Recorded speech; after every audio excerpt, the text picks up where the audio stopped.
করছি। আমাকে 5 দিন ইমিগ্রেশন জেলে রাখা হয়েছিল। আমি তাদেরকে বলছিলাম আমি ইনভেস্টর, তোর এখানে উদ্যোক্তা, আমার কোনো রং নাই, আমি আমার দেশকে ভালোবাসি।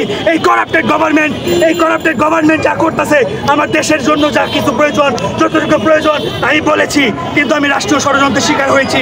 এই কথাগুলো সত্য না মিথ্যা তা প্রিভিয়াস চেক করেন, আকাশে বাতাসে তা সাক্ষী। তাহলে আমি যেটা বলতে চাই, খুব দ্রুত এই বিষয়টা আপনারা নিষ্পত্তি করবেন এবং যথোপযুক্ত অগ্রাধিকার দিবেন। আমাদের যে 4 দফা দাবি, আমাদের যারা এটা করছে তাদের শাস্তির আওতায় আনা, আমার ভাইদেরকে ফিরে আনা, আমার ভাইদেরকে মুক্তি করা যেটা আর কি, এবং পুনর্বাসন এবং ক্ষতিপূরণ, এই 4 দফা দাবি খুব দ্রুতই আপনাদের নিষ্পত্তি করা লাগবে। এটাই আমার দাবি।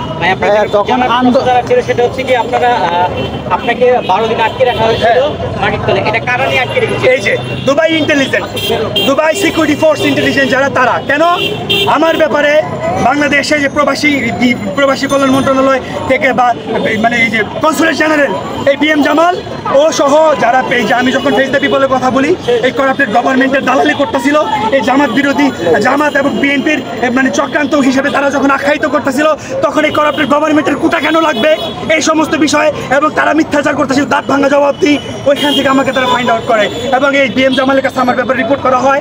আমাকে বলা হয় যে আমার বিষয়টা, আমি অনেক বিস্তারিত কথা আমাকে রিমার্সেলে জিজ্ঞাসা করা হয়, তুই এই দেশের মিটিং মিছিলের নেতৃত্ব দিতে পারস?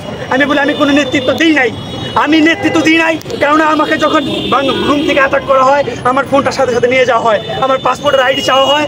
আমাকে রিমান্ড সেলে যখন এই কথা জিজ্ঞাসা করতেছিল, আমি বলতেছিলাম যে আমার মোবাইল তো নিয়ে গেছে, আমি যদি কোনো মিটিং মিছিলের ডাক দিই তাহলে সেটা তো এখানে থাকবে, আমি যে কনভারসেশন করছি ওটা থাকবে, আপনি ডিলিট করতে পারি না, তোরা চেক দে। আমি কথা বলছি দেশের হইয়া, সেটা দেশের সাথে, দেশকে ভালোবাসি বিদায় তোর দেশের মিটিং মিছিল করে অযোগ্য এরকম কিছু আমি করি নাই, তোরা চেক দে। আমাকে বলে তুই দিছস, আমাকে লেখা দেখাইলো, এই যে দেখ তুই এখানে লেখা আছে যে 7:30টায় গোলসুক থেকে আমরা পারফিউম মার্ট থেকে আন্দোলন চালাই দিব, আপনারা সবাই থাকবেন। কই আমি তো এই পোস্ট দিই নাই, তাহলে চক্রান্তটা কে করছে প্রশ্ন আপনাদের কাছে। তখন আমি তাদেরকে বলছি যে আমি তোর দেশে উদ্যোগ নিয়ে আসছি, আমার দেশকে ভালোবাসি, আমার যে ভাইরা আজকে দেশের জন্য এইভাবে মিটিং মিছিল করছে তারা আবেগ আপ্লুত হয়ে ভুলবশত করছে, কিন্তু চূড়ান্ত স্বার্থ আমরা দেশকে ভালোবাসি, তো আমাদেরকে মাফ করে দে। আমাকে বলা হয়েছিল 35 সাল পর্যন্ত রেখে দিতে, 35 সাল পর্যন্ত আন্ডারগ্রাউন্ডে ওইরকম একটা মেন্টালিটিতে 17 দিন আমি ছিলাম। আমি জানি এটা কত তিক্ত অভিজ্ঞতা। এই যে আপনাকে আন্দোলনে রাখা, যেটা কি বাংলাদেশে আয়নাঘরের মতোই কি? আয়নাঘরের মতো না, তার থেকে ভয়ঙ্কর, ওইটা তো অবশ্যই ভয়ঙ্কর। ওইখানেও খারাপ মানে খাবার খারাপ দেয়, কিন্তু আন্ডারগ্রাউন্ড ছেলে খাবারটা জেনারেল স্বাভাবিক, কিন্তু ওইখানে AC রাখা হয় 18 থেকে 20 ডিগ্রি মেবি, 5-7 2টা AC লাগাই দেয়, এত বড় বড় লাইট নিবানো যায় না, ওইখানে কোনো শব্দ নাই, কিচ্ছু নাই, কোনো একটা পোকার শব্দ পর্যন্ত নাই, কোনো একটা কিছু নাই। ঠান্ডার মধ্যে আমি যাতা অবস্থা হয়ে গেছিল আমার। তো এটাই হচ্ছে আমার বাস্তব অভিজ্ঞতা, এবং আন্ডার ইমিগ্রেশন জেলও খাবার দাবার খুব ভয়াবহ অবস্থা, এবং আপনারা তদন্ত করে জানবেন সত্য না মিথ্যা।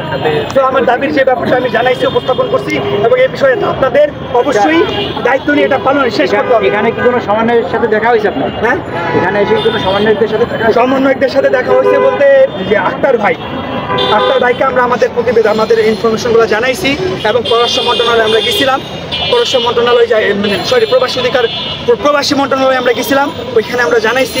কিন্তু যেটা দুঃখের বিষয়, এই যে চ্যানেল 24 থেকে আমাদের বিষয় নিয়ে যে জানার যে প্রচেষ্টায় তারা গিয়েছিল, তাদের প্রতিনিধি টিম, ওইখানে তারা কোনো অপিনিয়ন দেয় নাই, তারা তাদের মুখ জবানি দেয় নাই। কেন দেয় নাই? আজকে তারা অনেক ইস্যু নিয়ে ব্যস্ত হয়ে গেছে। এই প্রবাসীদের ব্যাপারটা সর্বোচ্চ দাবিতে, সর্বোচ্চ অগ্রাধিকারে এই বিষয়টা নিষ্পত্তি করা লাগবে, এটাই আমার দাবি। আপনার নাম কি? আমি মোহাম্মদ রাফসান জানি, দুবাই প্রবাসী। হ্যাঁ, আমার বাড়ি ঢাকা দোহার। হ্যাঁ,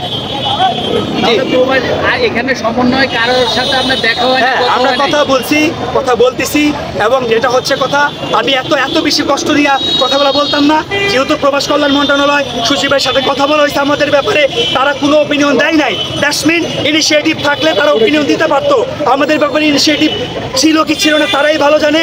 এই প্রসেসটা লেন্দি করা যাবে না, এই প্রসেসটা খুব দ্রুত নিষ্পত্তি করা লাগবে। হ্যাঁ, এরকম 57 জন সহ আরো অনেক নিখোঁজ আছে, এটা তালিকা করতে হবে খুব গুরুত্ব সহকারে। রাষ্ট্রের